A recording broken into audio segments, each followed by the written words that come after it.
Peace and blessings, family. I'm your brother in the struggle, Alif. And today we would like to decipher and decipher what is a captain. In the Arabic language, a captain is a Yuzbasi. The Honorable Elijah Muhammad teaches us that Cap means head and Tain means whole.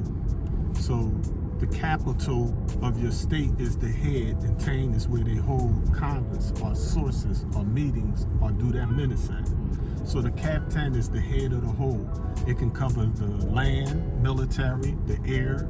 It could be a pilot captain. It could be on water, such as a naval captain, or underneath the water, such as a submarine captain, or it can even be as loosely as the captain of a train, for example. But Cap means head and Tain means whole. In the nation of Islam, the Honorable Elijah Muhammad teaches us that the captain is the one that teaches and trains the lieutenant or the utana. The utana or the lieutenant, his job or her job is to teach and train the proper soldiers in a way of security as well as discipline within the ranks of the spiritual nation of Islam. So a captain is an important post in the nation of Islam. You should not be insubordinate or disobedient to a captain of the Fruit of Islam or the captain of the Muslim Girls in Training or the MGT or Junior FY or GCC or the General Civilization class as it's known in the nation of Islam. However, if that captain is disobedient to Allah in the person of Master Fard Muhammad and his messenger, the Most Honorable Elijah Muhammad, then you must disobey that captain, regardless of rank or title. There are no big I's or little U's in the nation of Islam, according to the Honorable Elijah Muhammad.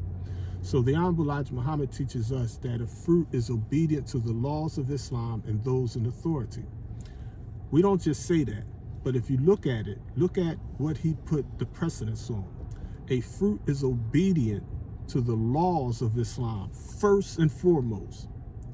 Second, after the law, comes those in authority.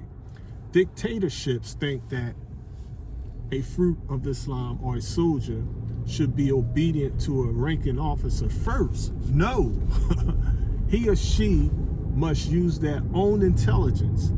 They can't question a command or order in a disrespectful way or use their own opinions, and because that could cause chaos. You know what I mean? They may not understand something, but at the same time, if that captain told them to do something to violate the restricted laws of Islam, they have to look within themselves and decide within themselves. There's no right or wrong answer in that situation. That's called exigent circumstances. In those emergency situations, you have to use what our lessons teaches us in 24 Principles of Islam. You have to use your own good judgment and discretion. The Honorable Elijah Muhammad teaches us also in that lesson, 24 Principles of Islam, that a Muslim knows what to say, how to say it, when to say it, where to say it, and whom to say it to. Our restricted laws of Islam is from Master Fard Muhammad, the Supreme Law God in person. And there is no one, not the messenger, not me, not a minister, not a captain, not a lieutenant, not an inspector, investigators, secretary, a squad leader, whatever. There's no one over Master Fard Muhammad. He is the supreme.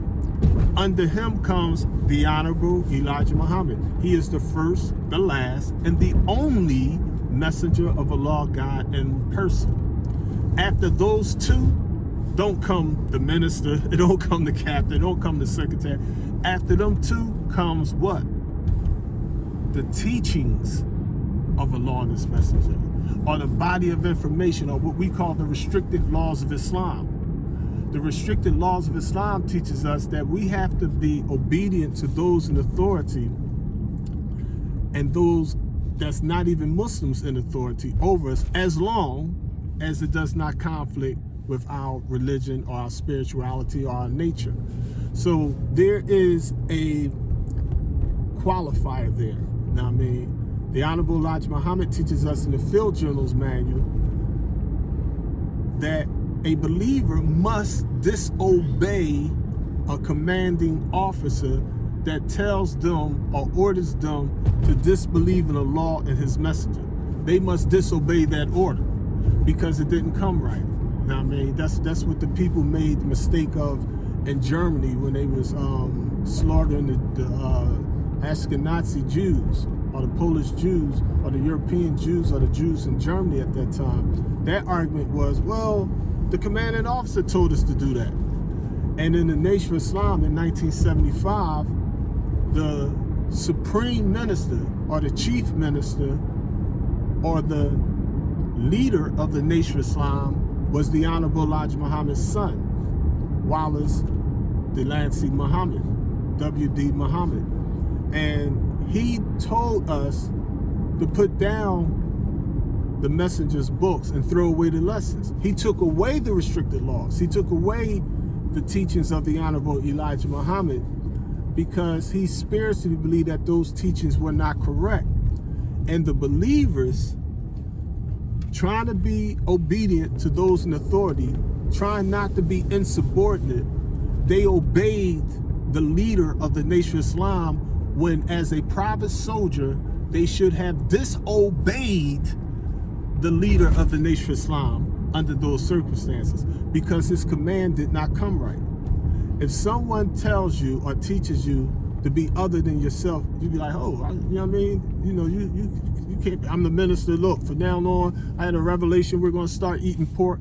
That's one of the problems that's taking place today. If you listen to what some people are saying, they are going off of what their minister, their captain, their lieutenant said or taught them.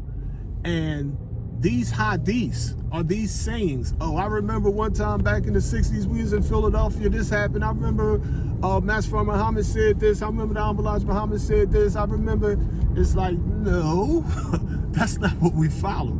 We follow the life-giving teachings of the most Honorable Elijah Muhammad. It is the messenger's message that will guide you through this age of mess. And the Honorable Elijah Muhammad told us in Hadith to live, leave my teachings alone. Peace and blessings, family. Stay in the knowledge, wisdom, and understanding and the practice of Messenger Elijah Muhammad's teachings.